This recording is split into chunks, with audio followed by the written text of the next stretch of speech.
Olá, turma, como vocês estão? Espero que estejam todos muito bem, que todos estejam estudando bastante. Então, hoje a gente vai dar continuidade à nossa disciplina de Fundamentos 1, falando sobre higiene corporal, posicionamento no leito ou na maca e contenção do paciente. São 3 temas que a gente vai abordar agora teoricamente, mas a gente também vai vê-los na prática, tá? Então vocês não fiquem desesperados vendo, porque realmente é complicado a gente imaginar ou ficar só tentando adquirir conhecimento através de imagem, porque não dá, né? A gente lida com vidas e então a gente tem que aprender na prática como é que fazem todos esses procedimentos. Assim que retornarem às aulas presenciais, a gente vai estar recapitulando toda essa matéria antes de dar início à prática, para a gente poder tirar alguma dúvida do conteúdo teórico, porque a gente só coloca em prática aquilo que a gente viu na teoria, ok? Então, higiene corporal. A realização da higiene corporal é um dos procedimentos realizados pela equipe de enfermagem e possui grande importância, pois provê ao cliente a limpeza e higienização corporal, medidas de conforto, estimula a circulação e avaliação física do paciente. Então, qual o objetivo da higiene corporal, da realização do banho? É a limpeza, né?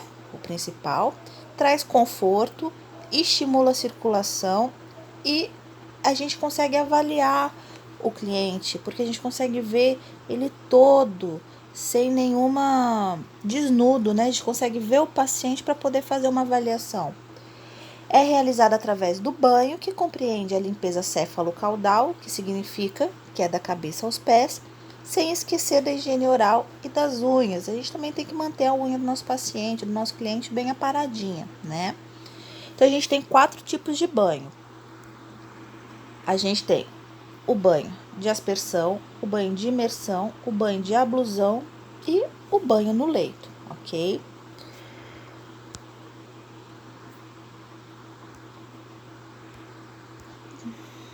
E aí, como saber qual banho que eu devo prestar, qual banho que eu devo dar no meu cliente, né? Quem que é o cliente, quem que é o paciente? Não sei se vocês lembram disso, só um parênteses aí, né?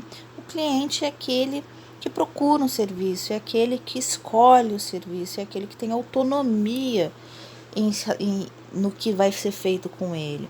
Diferente do paciente. Paciente, a gente tem a ideia de submissão, é aquela pessoa que vai receber um procedimento ou qualquer coisa sem ter o conhecimento, sem ter a autonomia em decidir ou não, né? Não sei se vocês chegaram a ver isso em ética, mas só recapitulando o porquê do cliente e o porquê do paciente. Tá errado falar paciente? Errado não tá, mas o mais correto é a gente falar como cliente, aquele que a gente oferece o nosso serviço.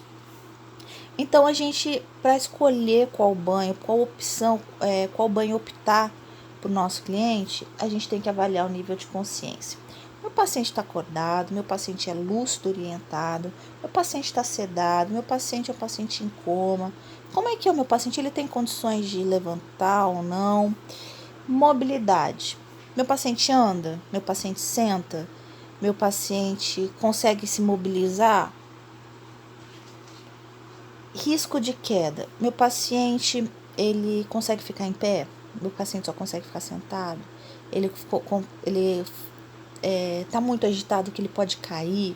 Então, são 3 critérios que a gente vai utilizar para poder avaliar qual banho que eu vou oferecer para o meu paciente, de acordo com esses 3 critérios. Os materiais utilizados, tá? Aqui nos materiais utilizados, eu tenho tanto a questão do material para o banho no leito, como para o banho de aspersão, de imersão. Então, é de uma forma geral, tá? Então, por que eu comecei com esses aqui primeiro? Porque são os materiais são os equipamentos de proteção individual. Antes mesmo de tocar no cliente, a gente tem que pensar em se proteger. Então, aqui, luva de procedimento, máscara cirúrgica, tá, gente? Não máscara N95, precaução padrão. A não ser que o paciente tenha alguma precaução específica, como a gente já viu, aí a gente vai mudar a paramentação, mas em princípio a paramentação é essa. Luva de procedimento, máscara, gorro, capote e óculos de proteção. Biombo, a gente precisa colocar biombo se o cliente estiver numa enfermaria conjunta com outros, para evitar exposição e preservar a privacidade do cliente. O hamper é um cesto de roupa suja que a gente carrega, né? Onde a gente vai colocar toda a roupa suja que a gente tirar do leito. Uma jarra com água morna, sabonete, de preferência sabonete líquido, lâmina de barbear, bacia, balde para quê? Pra gente jogar, de repente, uma secreção e a água suja que a gente tira do banho, compressa para higiene, álcool 70 para a gente poder fazer a desinfecção do leito, roupa de cama, fralda se necessário, se o paciente estiver fazendo uso de fralda, e hidratante corporal. Se o paciente estiver curativo, a gente também tem que levar material de curativo, né? E ver no prontuário do paciente qual é o curativo que está sendo feito, qual é a cobertura que está sendo utilizada, e carregar também para o banho. Uma coisa que a gente deve ter atenção é a técnica. O que a gente falou lá na frente? A técnica tem que ser céfalo-caudal. Então, a gente não começa do pé e vai para a cabeça. A gente não começa da região genital e vai para os olhos. Não, a gente segue da cabeça até os pés, tá? Risco de hipotermia. A gente tem que tomar cuidado, principalmente nas épocas frias ou nos setores que tem ar-condicionado, para o nosso paciente não fazer hipotermia, não fazer uma queda da temperatura corporal. Risco de infecção. O banho também é um risco de infecção se a gente não utilizar um material individualizado para o paciente, a gente não compartilha toalha, a gente não compartilha bacia suja, a gente não compartilha compressa, aquilo é individual do paciente, tá? Se a gente usar bacia na unidade, tem que ser uma bacia que foi feita desinfecção de um paciente para o outro, para a gente não estar fazendo infecção cruzada. Dispositivos, o que são os dispositivos? As sondas, o acesso do paciente. Então, a gente tem que tomar muita atenção para na hora que a gente mobilizar o paciente no leito, a gente não retirar nenhum desses dispositivos. Respiração, isso é uma coisa muito importante. Antes da gente fazer o banho, a gente tem que observar como é que está o padrão respiratório do nosso paciente. O que significa? Meu paciente está cansado? Meu paciente está dispneico, está com falta de ar? Se meu paciente estiver numa situação dessa, eu não vou colocar ele para andar. Ou eu não vou ficar mexendo dele de um lado para o outro. Eu vou colocar, vou sinalizar para o meu enfermeiro, olha, eu acho que meu paciente está com falta de ar, eu acho que ele está dispneico. Eu não acho que de repente seja a hora de dar o banho. E a gente sinaliza para não comprometer o nosso paciente. E risco de queda, né? Como eu já falei antes, meu paciente ele tem condições de andar, meu paciente tem condições de ser mobilizado, ou ele está muito agitado, que ele pode querer se jogar do leito. Então, são todas as questões que a gente tem que tomar muita atenção. O banho não é simples, o banho não é simplesmente mandar o paciente para o banho ou simplesmente dar o banho no leito. A gente tem essas questões a serem observadas antes de realizar o banho, tá? Então, banho de aspersão. O banho de aspersão é o banho de chuveiro, né? Ele pode ser feito da seguinte forma: a gente pode conduzir o paciente acompanhando ele no banho. Se você vê que é um paciente que está ainda um pouco sonolento, ou é um paciente que precisa de ajuda porque de repente está com uma fratura na perna, está com uma fratura no braço, que vai precisar da sua ajuda, ou simplesmente porque ele solicita, porque ele precisa, de repente ele não se sente confiante ainda para tomar um banho sozinho, então ele solicita e a gente acompanha. Ou o paciente também pode ir sozinho. O banho de aspersão também pode ser feito quando a gente coloca o paciente na cadeira higiênica e coloca o paciente embaixo do chuveiro, e ele toma um banho de chuveiro, porém sentado, tá? Uma observação em relação ao banho de aspersão em relação aos dispositivos e curativos ou imobilizações. Por quê? Porque o paciente vai entrar debaixo do chuveiro. Então, a gente tem que proteger essas coisas, né? Com um saco plástico, acesso, porque senão pode soltar, a gente vai ter que furar o paciente de novo. E nem sempre o paciente tem uma via de acesso boa. Os curativos também, para não estar molhando com água contaminada. Imobilização, porque pode ser um gesso, uma calha engessada que a gente pode estar molhando e estragando aquela imobilização.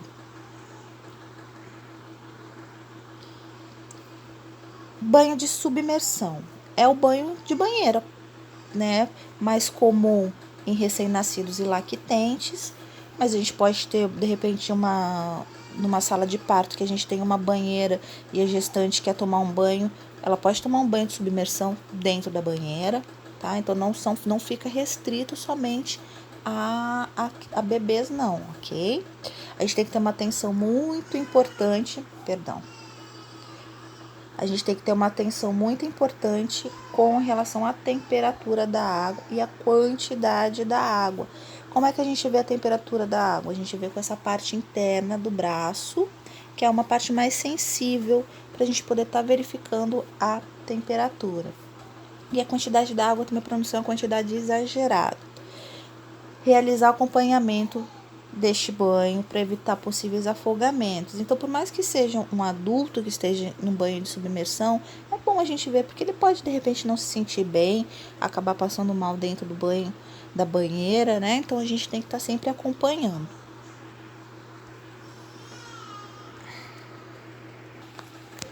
Então, a gente também tem o banho de ablução, né? O banho de ablução é quando a gente joga uma pequena quantidade de água no paciente, né?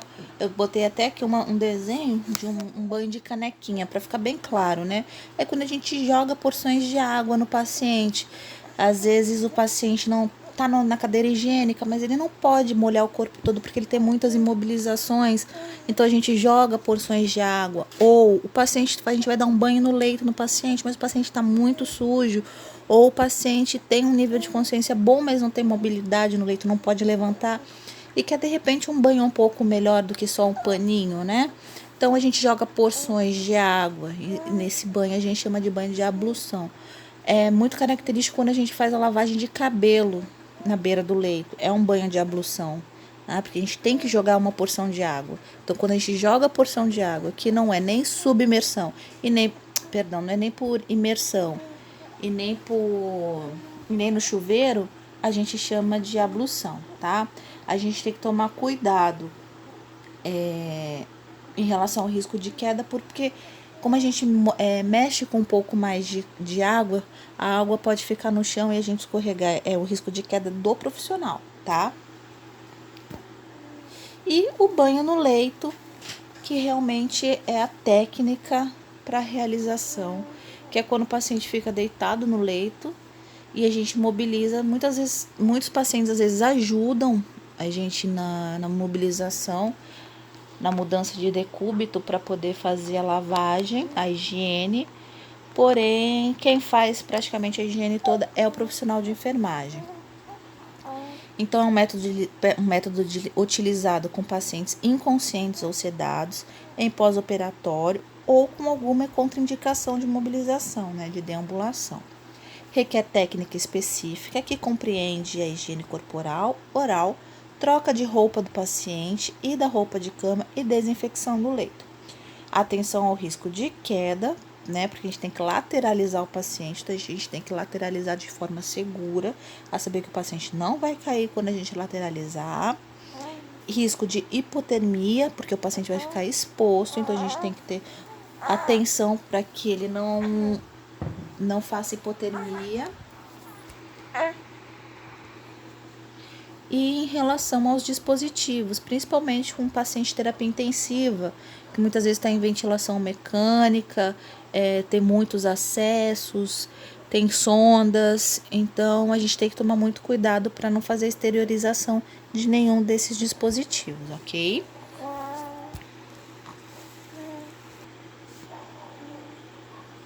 Então aqui tem a técnica, né, do banho no leito, passo a passo.